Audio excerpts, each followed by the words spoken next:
Hello and welcome to the Green Voice podcast. I'm your host, Grant Ervin with S&B USA. And today we're coming to you from the Pittsburgh Zoo and Aquarium. And I have two fabulous guests with me here today to talk a little bit about conservation and zoos and a host of other exciting things that are happening right here in Pittsburgh, Pennsylvania. I want to start off by introducing Jenn Torpie and Shafkat Khan. Jenn, Shafkat, how are you guys doing today? We're great. Thank you so much for having us on your podcast. We're really excited to be here. And thanks for hosting us. It's great to kind of get out of the studio every once in a while and see what's happening around town and kind of meet new folks and see some exciting things that are, for me, literally happening right in my backyard. I live over in Morningside. So, oh, great. Wow. So I'm a friend and neighbor. And fantastic. So I've been coming to the zoo for a long time. And so I was excited to learn about kind of the new activities that are happening. So this is fun for me. But maybe just to start off, Jenn, and then Shafkat, tell us a little bit about yourself and kind of your role here in the zoo for our audience. Sure. So again, thank you for having us. My name is Jenn. I am the Vice President of Education and Community Engagement here at the Pittsburgh Zoo. I've been working in zoos for about 15 to 20 years in a variety of different capacities. I started working in a gift shop, actually, like many of us, who love zoos, just want to get involved however we can. And then started to do my master's in cultural anthropology. Did an internship at the San Antonio Zoo, fell in love with how zoos can educate people and share conservation with them. And then from there worked at the National Aviary, as our curator of education for a little bit before coming here. Here in Pittsburgh, yep. So bounced around, but the zoos have always stayed the forefront of my career. They've always pulled you in. Yes, yes. Awesome. Shafkat?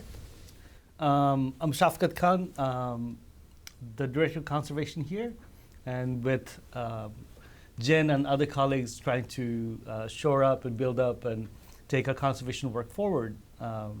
And we can talk about the specific conservation projects in a bit.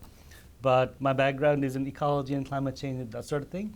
Taught for a university, but that university worked with a lot of zookeepers and zoo-based colleagues and researchers, so got to know a little bit about the dynamic field that is the zoo-based research and conservation.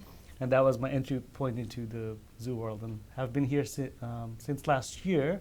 Great. And since then, I've seen a tremendous growth, both within the zoo's conservation aptitude and capacity, but also just this tremendous interest in being out in the community, out in the world for our conservation work. That's awesome. Great, and welcome to Pittsburgh. One of the things I'm really interested to start with and maybe set some context, we take a lot for granted. I think everybody's been to a zoo, or not everybody, but most people have been to a zoo, or you take your kids to the zoo and you understand kind of the entertainment value of it. But there's a lot more going on at zoos that I think people probably don't recognize on the surface.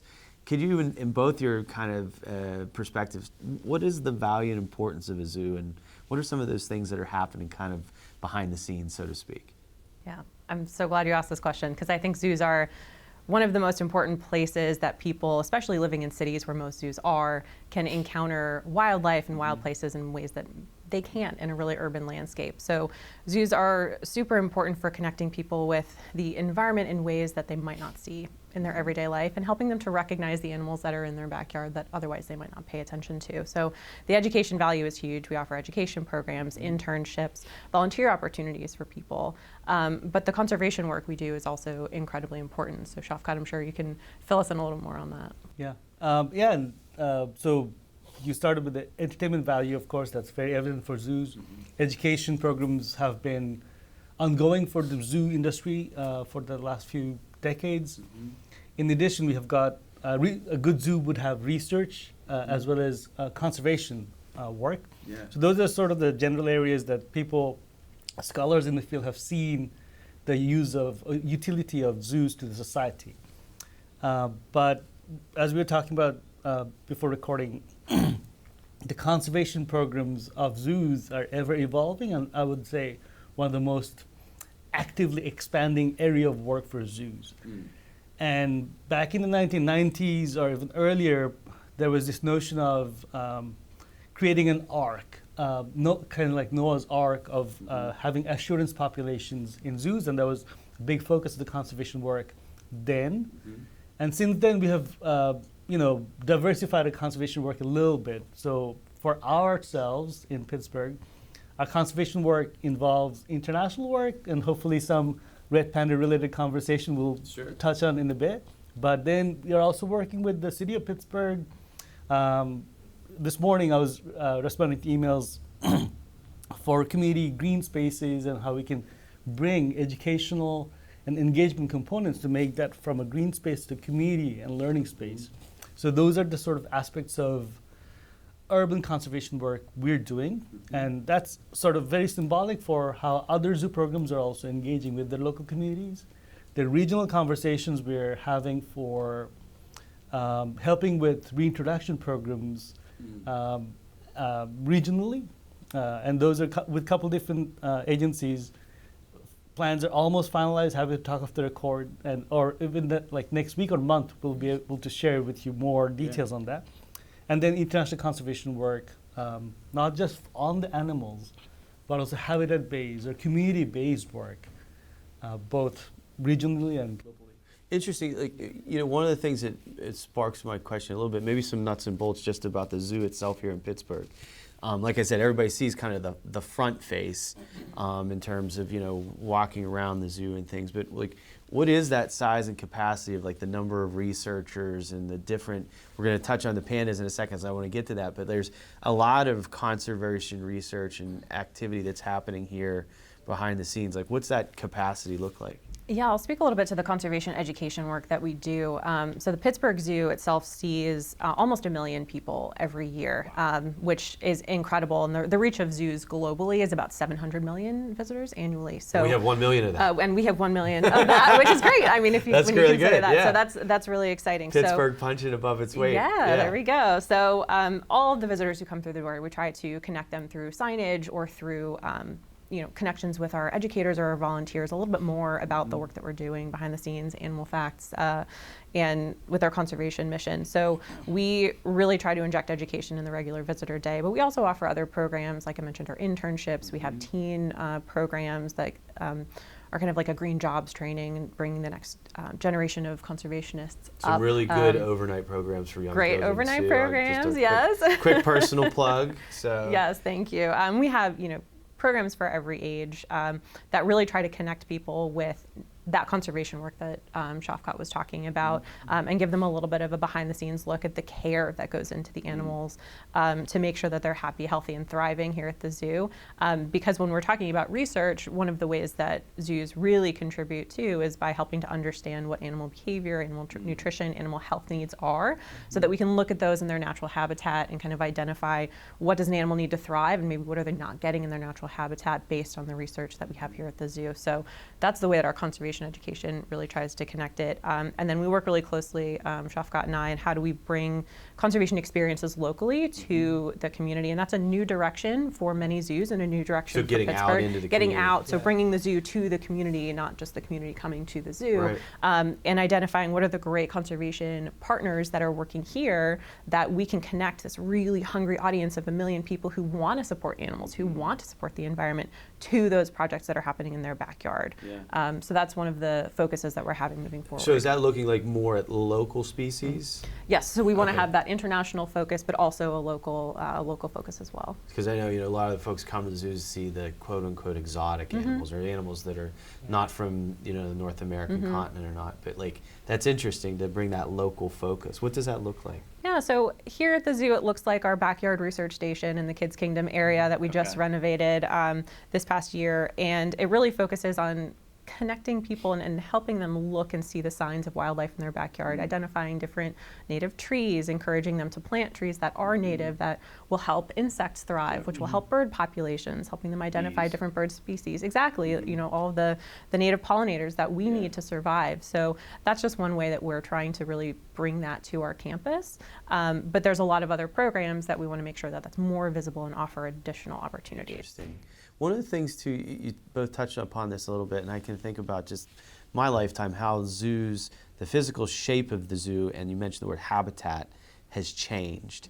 How does that interface between kind of research and the understanding of the importance of the ecosystem change the physical plant of the zoo itself? So you see those habitats now that look more like the home of the animal. That's probably a group of really dedicated colleagues, much more skilled than Jen and myself, who are who are Curating that space. animal care professionals. Yeah. Their uttermost dedication is for animal welfare, and animal well-being is a new language that the Association of Zoos and Aquariums is using. So any exhibit design is done with one of the foremost thought is to facilitate the well-being of the animal, the comfort and entertainment, engagement of the animal itself. Right.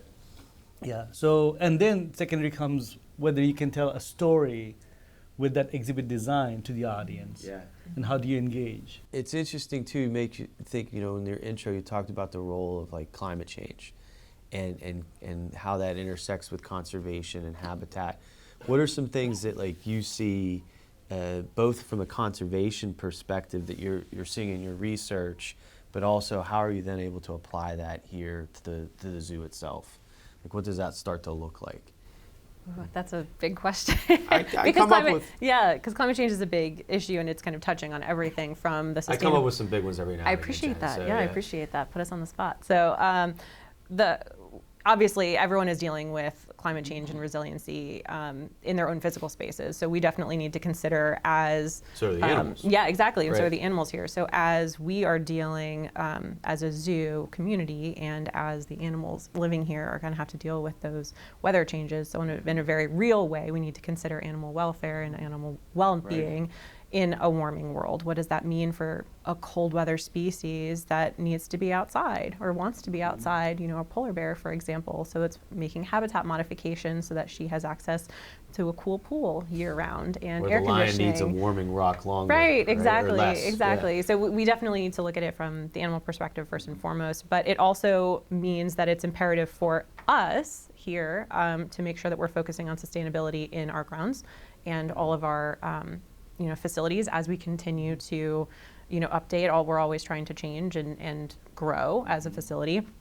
How do we make sure that climate resiliency and sustainability is a core tenet of that? Yeah. And how do we also make sure that in all of our education programs, we're really focusing on that and building community awareness and resiliency as well, so that the next generation or those who are currently working in policy have this issue top of mind and are making decisions, making voting decisions, making daily life choices that are going to help with resiliency in Pittsburgh. And that becomes an important part of like the education component too, right? Like that you're seeing the lessons through your research, applying it here in the physical space of the zoo, but then patrons start to understand those lessons as well, right? Yes, and we have a really great program called the 1 Degree of Change program.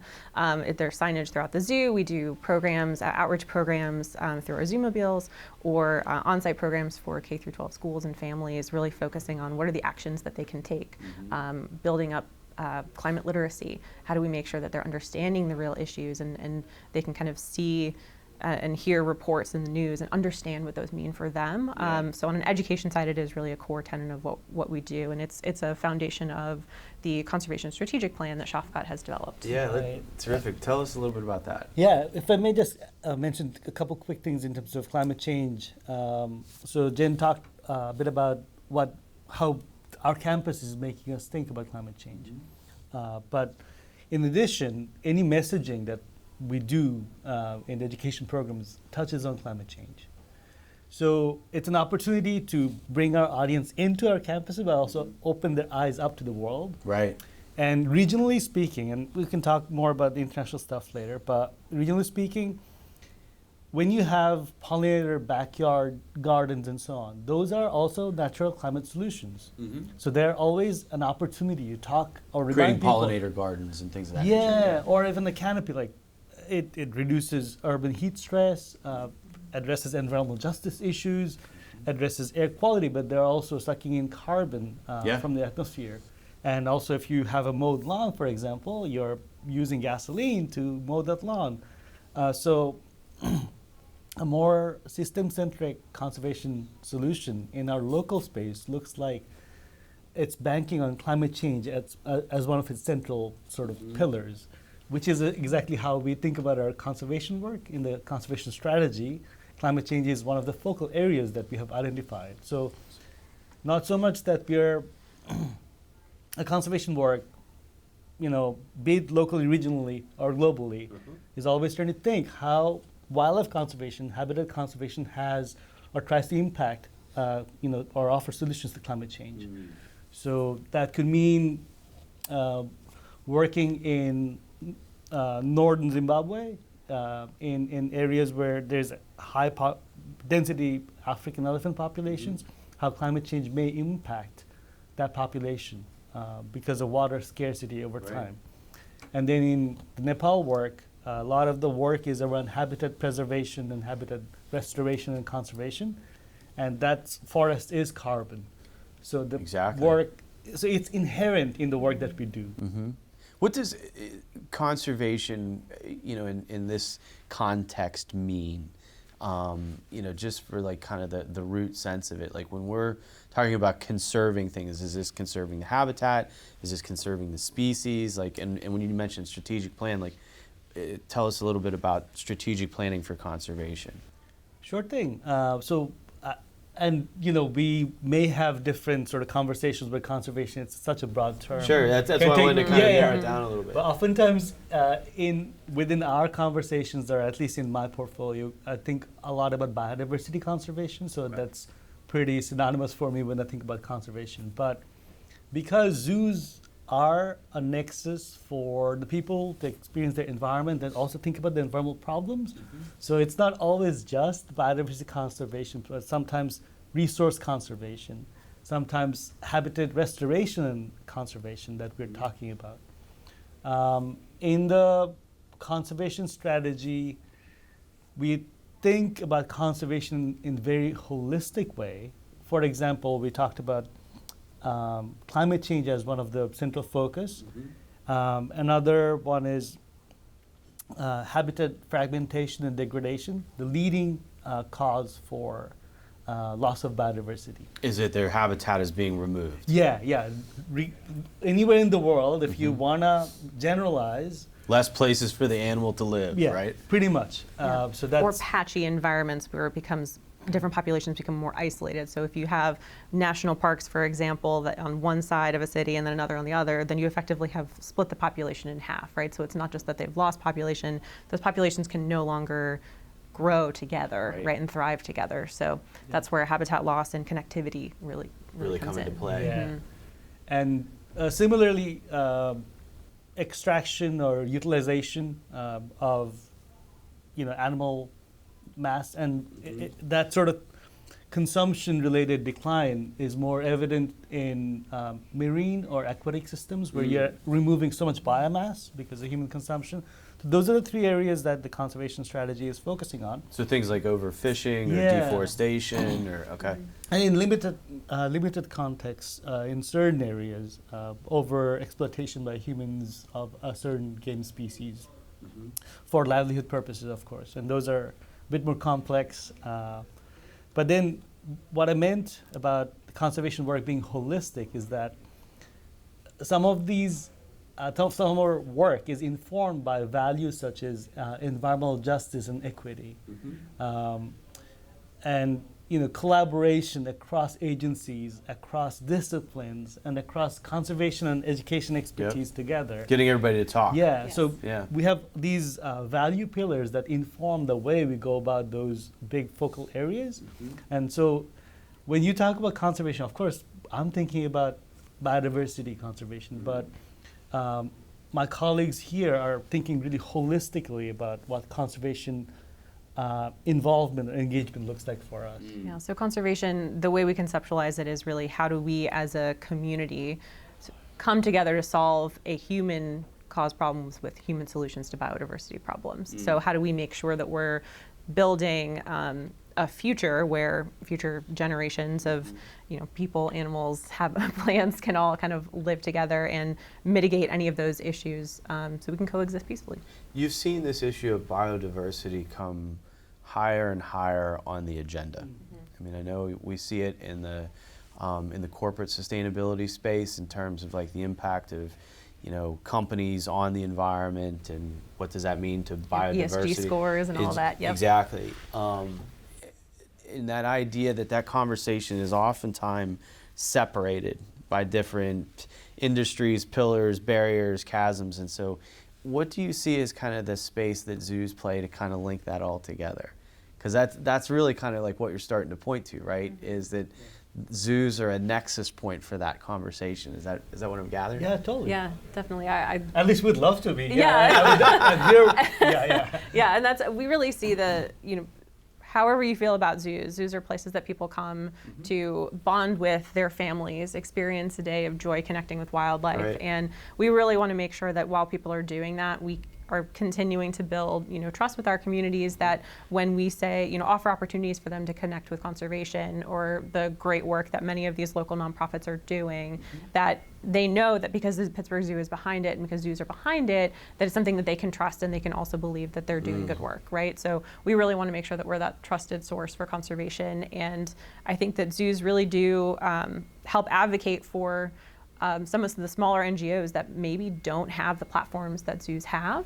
Million people a year. The million people a year for us, millions across, the world. That 700. 700 million Yeah. across the world. So I I was think, listening. yeah, thank you. I definitely feel like that's the role that zoos play in finding ways to connect people who care so much about animals with conservation organizations. And may I just add one, hopefully not too big a picture thing, especially if your audience is between environment and business side of things. Like climate change has become a fundamental part of corporate sustainability. There are, I believe last year or the year before, there was a global biodiversity convention that the UN hosted. Biodiversity Convention. Yeah, and there is, I see different startups actually look at biodiversity credits, biodiversity standards, just like climate change and carbon credit standards. And it seems like it's going the way where just as businesses, especially environmentally conscious businesses, would think about climate change credits or carbon credits, biodiversity conversations will become intertwined with corporate sustainability as well. To start to create investment mechanisms to invest in biodiversity. Investment mechanisms, thinking about their supply chain and where they can actually have a more biodiversity sensitive supply chain, or more resilient one, where you're actually utilizing natural principles, ecological principles, to have more robust and less exhaustive supply chain. So it's interesting too. Like I'm gonna assume, no, I'm not gonna assume anything. You have a certain number of animals here in the zoo, right? That you're working with. Is there a conservation plan for each of those species? And then specifically to that, like how do you then start to get to be the red panda person? How does that kind of work? Like you have elephants, you have polar bears, like. What's the kind of the macro picture, but then how do you start to kind of specialize in each? Because they have different habitats and different biodiversity. Yes. May I just have a quick sort of side note that in modern zoo animal collections, the cared for animals in our collections have their own human cared for populations that is really sort of well documented and accounted for, and there's a breeding plan that goes with each of those species. So very rarely there'll be animals taken from the wild into human care unless there is a kind of, I think the bulb. Yeah, like a conservation crisis or rehabilitation that we can help with. So there's a need. Yes, as long as there's a the need, animal right. wouldn't really survive on its own. Yeah, so some of our animal ambassadors who... So you're not taking like deer out of Morningside anytime No, soon. Okay. as much as you might want, nibbling on your plants, no. So in that way, when we're looking at population sustainability, there are mechanisms within the Association of Zoos and Aquariums where people look at that and how do we make sure that we're breeding for sustainability. But as far as field conservation programs, there are the Association of Zoos and Aquariums is a consortium of about 240 to 250 zoos at any given time in North America, and they work together to coordinate their conservation efforts through what's called the SAFE programs, the Saving Animals from Extinction. And there's one for I'm not going to say every species because it's a fairly new program, but it is a model that is expanding throughout the AZA that identifies specific species or groups of animals that conservation actions that zoos and people in North America can take that collectively positively impact that species. So they're thinking across the macro then. And yeah. So how do we harness the collective expertise and knowledge and visitors of all of the zoos at our facilities, of which there's about, we said 700 million for the whole world, but about 180 million in North America through just this association alone. Okay. So how do we take all of those expertise and message to all of those folks the best way to engage with the environment, or the most sustainable choices in seafood, or how to purchase palm oil in the most responsible way in your daily life, right? Yep. Those are all things that through conservation education at our facilities that we can impact the conservation of these species. And it also helps us fundraise. So that's a really large number of people that come to zoos. All of those zoos are then contributing either financially or in kind through the expertise of their staff to field conservation for most of those species. So when we talk, red panda or polar bear or elephant, there are these programs collectively that allow us to make a bigger impact than just the Pittsburgh Zoo could have with our colleagues at other facilities. And it's not like we're working alone, of course. Just like our conservation strategy calls for collaboration, we're collaborating with bigger, more established conservation organizations that have oftentimes field presence and building partnerships. And it's not just us, many zoos are actually doing that. So those are the collaborations that are making conservation efforts for each of the species possible. So even if there are like 45 declared species within this SAFE program that Jenn referred to, but then there are a bunch of others that we're working on. So the conservation programs are really varied, have external partners that we work with. I mean, talking about our conservation program, if we have, say, 10 or so programs, 4 or 5 of them might be SAFE programs as in collaboration with the other zoo partners, but then others are initiated and implemented with local, regional, or international partners that are on the landscape. Interesting. So, yeah. That's fascinating. So then there's a whole supportive network that exists here in North America to help both program, but also like strategically allocate, I'm going to assume like space, or you have a network of researchers working on a particular species. So you're always kind of trading notes or sharing notes and on what's happening out in the wild, but also what's happening inside your particular zoos. Interesting. Yeah, and sometimes zoo-based populations do inform wildlife health research in the wild. And so to go back to your question and not to derail the conversation too much. So by the way, I would say that it's a Red Panda team. Okay.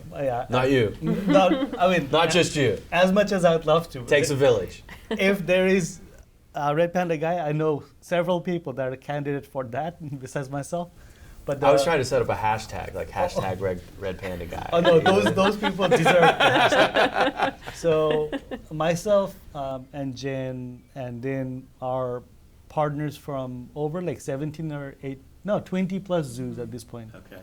Are part of this SAFE Red Panda. And SAFE, by the way, the acronym stands for Saving Animals from Extinction. It's just a branded program from the AZA. And started gathering people together around this concept as I was arriving at the Pittsburgh Zoo, and the administration here was very supportive of taking the conversation forward. Right.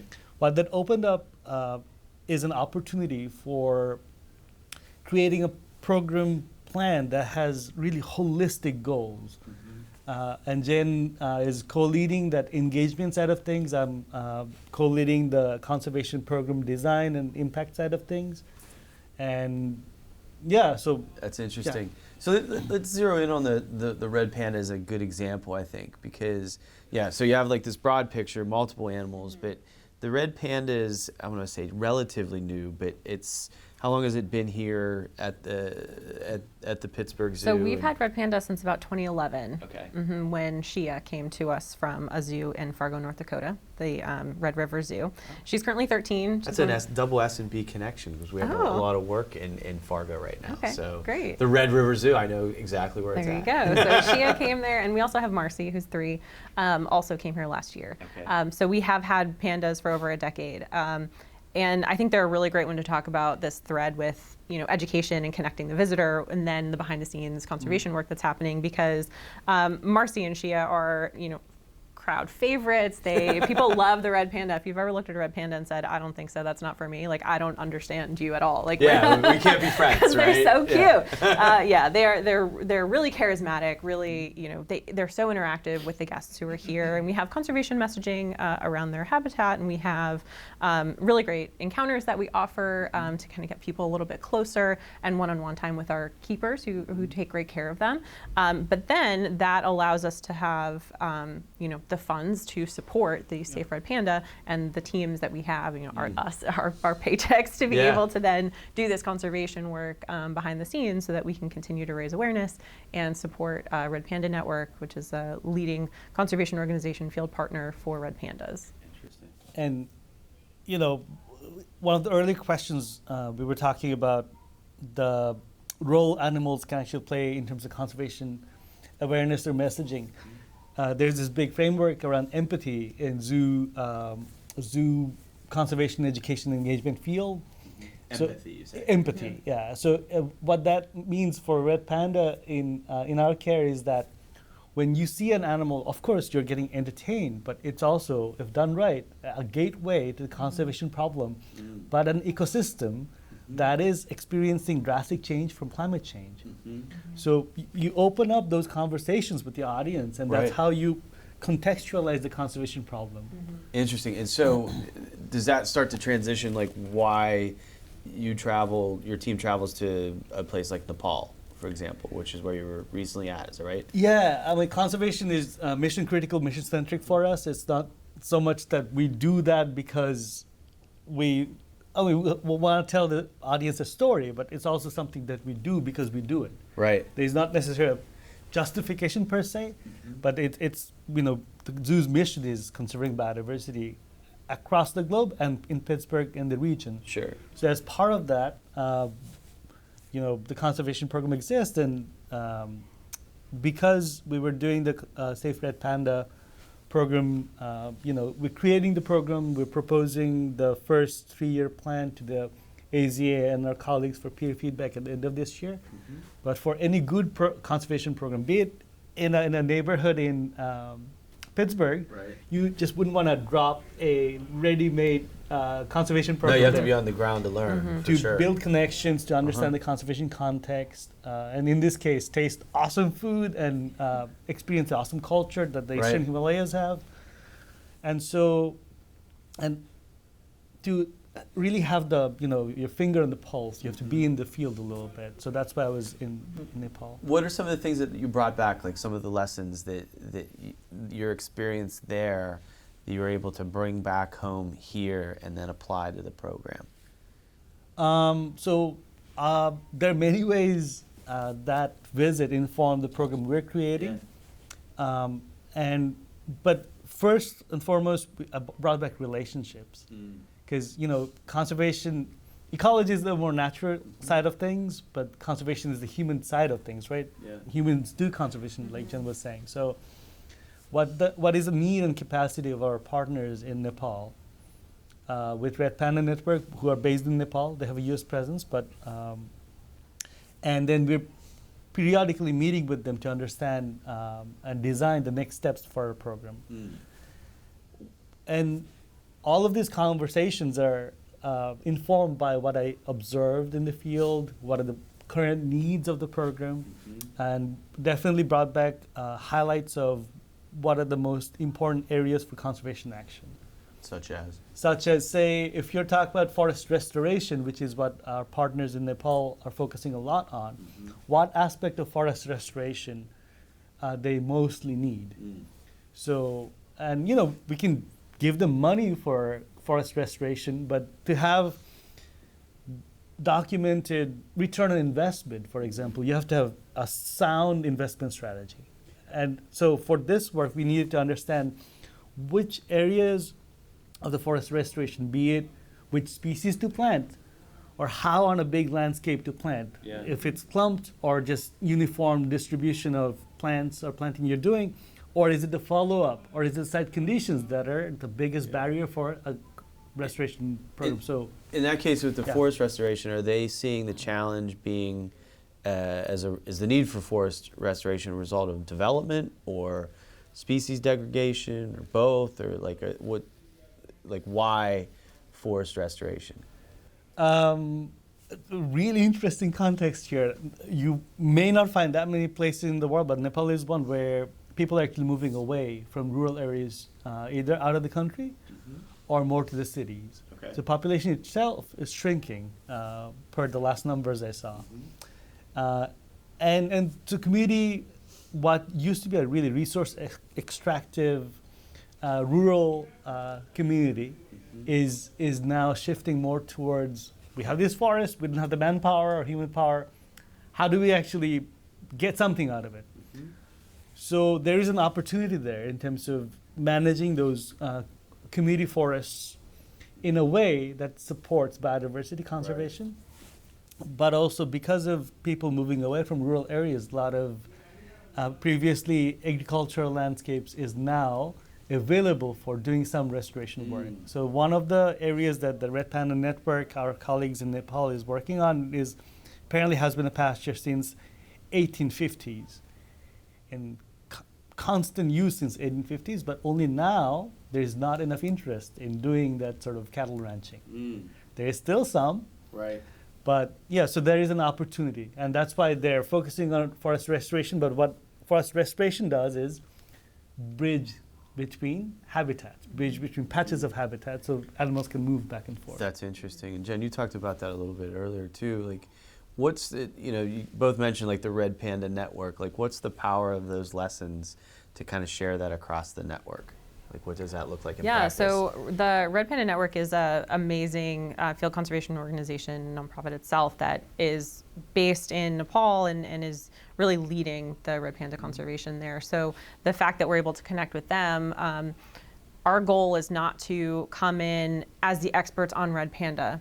Red Panda Network is already doing that. We want to understand what is it that they need from zoos? What is it that we can provide with them that is going to be most helpful?